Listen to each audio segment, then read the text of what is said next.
TCI is brought to you by Forestry, sire of 43 stakes winners, including multiple Grade 1 winner Shackelford, winner of the 2012 Met Mile.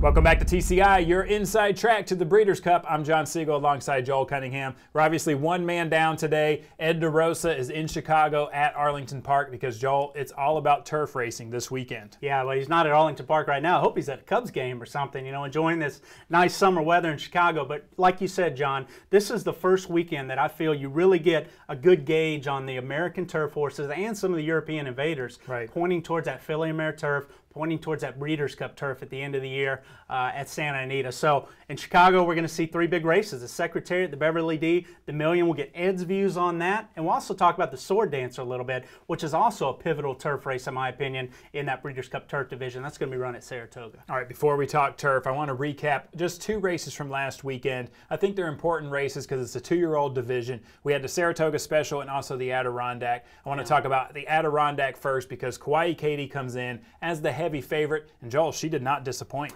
She really didn't, John. She's now a Grade 2 winner. We all expected her to win that race. She was a big favorite in it. It was such a historic debut that she made. I mean, John, how much buzz did she create when she debuted on opening day with a 100-buyer speed figure and winning by 12 lengths? We didn't see that performance in the Adirondack. As a matter of fact, she went fast early like we expected, but I wasn't so impressed with the way she finished, especially when you compare it to her debut. Very good chance she bounced off that race, but she is a brilliant sprinter, John. My question is, how far will she go? I really think she's a one-turn type filly, but with that said, her quality is undoubted. She's the top two-year-old filly, at least on the East Coast right now. Well, there's another horse that you were concerned at how far he would go. That was Spurious Precision. Joel, this horse was brilliant in the Saratoga Special, but you're still concerned at how far he'll go. I mean, same thing with KAUAI Katie as it is Spurious Precision, John. I mean, I really feel like these two horses have established themselves now, both undefeated in 2 starts, as the leading two-year-olds in New York, maybe the fastest two-year-olds in New York. Even though I think the fillies division is clearly better than the colts right now. Spurious Precision took a lot of serious heat early, went 44 for the half mile, and still was able to put away his competition and finish. But both races came home slower than they went early, weren't that fast of speed figures. And again, when I look at a horse like Spurious Precision, that pedigree, I wonder how far he's going to go. I really think he's another one-turn horse. All right, it's time to talk turf. Let's bring Ed DeRosa on. Hey, Ed, how's everything going up in Arlington? It's great up here. A little bit of rain today, but I think a lot of the connections of the festival horses are happy about that. It's given a little give to the ground. Forecast is looking good for Saturday, though. Should be no excuses weather-wise when the gates open in these huge races. All right, you just mentioned it, Ed. There's huge racing this weekend, but there's also huge handicapping opportunities. What do you think is the key race this weekend? Sure. Well, yeah, there's a $100,000 guaranteed pick 5, which actually starts off in the 7th with the American St. Ledger. But the Secretariat is apt to discuss because, to me, that's the key to the sequence. I think some of the races are really deep, and I'm going to have to use several horses, but the Secretariat will not be one of those races. I'm definitely going to be staking my claim with Silver Max. I think he's the best 3-year-old turf male in the country. There are some Euro invaders that will be interesting for him to handle.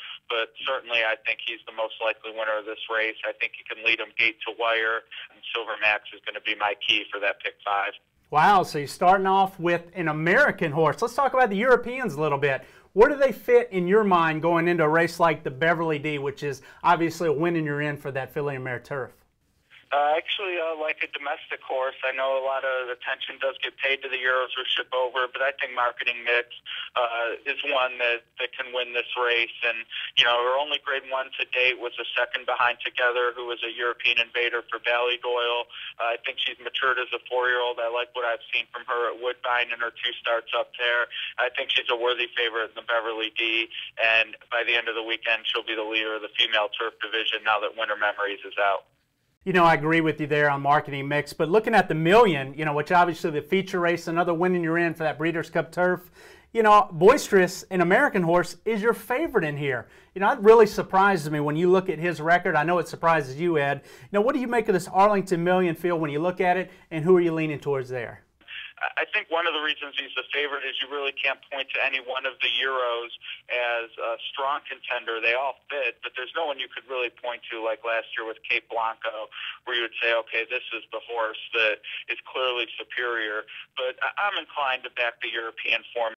If I had to narrow it down, it would be Crackerjack King. I think Marco Botti's definitely had this race in mind. They went to the Coral Eclipse, which is a Group 1 over in Europe, and any of the horses who finish in front of Crackerjack King would be favored in this race. So I certainly don't hold it against him that he didn't really fire his best that day, but he had won 3 in a row, including a Group 1 in Italy before that.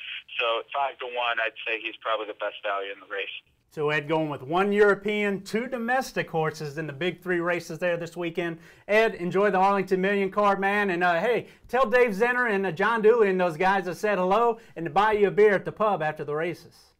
All right, yeah, I'm going to have to do that, although if I connect on this pick 5, they're going to be expecting me to buy the beers, and I'd be happy to because it's going to pay huge. All right, good luck with that, Ed. Kind of surprised, Joel, like you mentioned. You know, usually the Europeans come in so strong. What do you think of Ed's picks? Well, you know, Silver Max leading it off there in the Secretariat, John. He's certainly going to be on the lead, but I thought, you know, going a mile and a quarter last time, he was getting a little late in the Virginia Derby. You know, he's on a 6-race win streak. He's going to take a lot of money in here, and you have to catch him. But I just have a feeling that one of these Europeans could be better than him at that marathon-type distance. So a horse like Bay Rear that's coming in 3 for 4 from Europe, or even Daddy Longlegs, John, he won a similar race, you know, when he won the UA Derby on the Tapeta at a similar distance over, I think, a much better field than what Silver Max has been beating. So I think one of those 2 Europeans could give him a hard time. I like Marketing Mix, as I mentioned, at Beverly D. I just think she's been campaigning the right way. But in the Million, it's so wide open. I mean, for Boisterous to be your favorite in there, you know, here's a colt that's best win this year was a length victory in a Grade 3, the Fort Marcy at Belmont. So, you know, again, I like a European in here. The question is, which one will it be? I'm kind of looking towards Colombian a little bit, you know, for John Gosden getting Lasix first time out. He's actually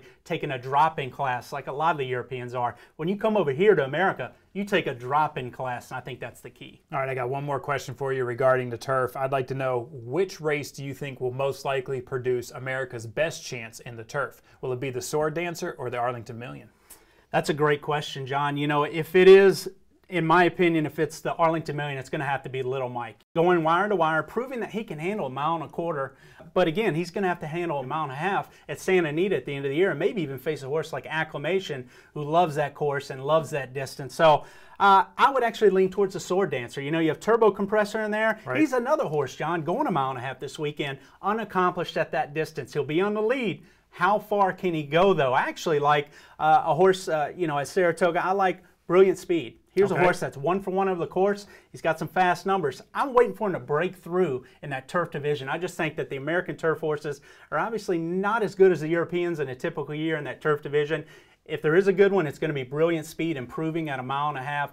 Towards the end of the year, he was on the board last year in that turf. All right, I know we talked a lot of turf, but there is one more Grade 1 we need to talk about at Saratoga. Of course, it's the Alabama. Joel, we see the first 3 finishers in the CCA Oaks back in here. Of course, we're talking about Zoe Impressive, and we also see your winner in there, Questing. I like the horse that ran 3rd in there, In Lingerie. What do you think? Yeah, I think you might be onto something there, John. You know, she was the favorite last time out. She was kind of flat, but you remember Speed carried that day. Questing got around there on the front end, and Questing obviously has a lot of quality, John, but Speed was carrying early in the Saratoga meet, really still is on a lot of days. But I just think at a mile and a quarter distance, that could really weed some of these horses out. You know, I look at the 2 daughters of Empire Maker, Grace Hall and In Lingerie. They should handle the distance. And then Via Villaggio, I think, is very interesting. An improving filling by Bernardini. You know, if she gets the right pace and the track's playing fair, I even think she could close in and be a big factor at a mile and a quarter. But In Lingerie, the fact she has tactical speed, I agree with you. I actually think she's very dangerous in this race. I don't like Questing so much, even though she'll have an easy lead at that distance. And I really don't like Zoe Impressive stretching out to a mile and a quarter. All right, well, thank you, Joel, and thank you guys for watching. Make sure you come back next week. The turf picture should be a little clearer.